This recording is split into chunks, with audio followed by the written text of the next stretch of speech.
এটি সুন্দৰ ৰাতিপুৱাৰে ভিডিঅ'টো আৰম্ভ কৰিছোঁ। ৰাতিপুৱা একদম শুৱা পাতিৰ পৰা উঠিয়ে আজি ঢাপলি মেলিছোঁ পুখুৰী পাৰলৈ। আজি উৰুকা নহয় জানো, ভোগালীৰ উৰুকা, গতিকে মাছ খাবই লাগিব। সেইকাৰণে আহি পেলাই পালোহি পুখুৰী পাৰ আৰু এয়া আৰম্ভ হৈ গ'ল মাছ ধৰা পৰ্ব। চাওকচোন সূৰ্যটোৰে সৈতে কিমান পৰিৱেশটো সুন্দৰ লাগিছে। আৰু তাৰ পাছতে এটা দুটাকৈ মাছ লাগিবলৈ আৰম্ভ হৈছে। এয়া সৰু মাছ এটা বৰ্তমান লাগিছে।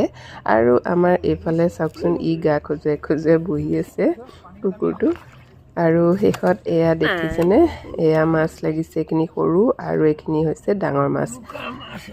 এতিয়া আৰু ধুনীয়াকৈ মজা মাৰি খোৱাৰহে কথা নহয় জানো। সকলোকে ভোগালীৰ ওলগ জনালোঁ আৰু এয়া খুৰাই মাছটো দেখুৱাই আছে। তাৰ পাছতে আমিও এয়া পুখুৰীৰ পাৰৰ পৰা ঘৰলৈ বুলি আহি গ'লোঁ। নেক্সট ভিডিঅ'ত লগ পাই আছোঁ। আজিলৈ বাই বাই।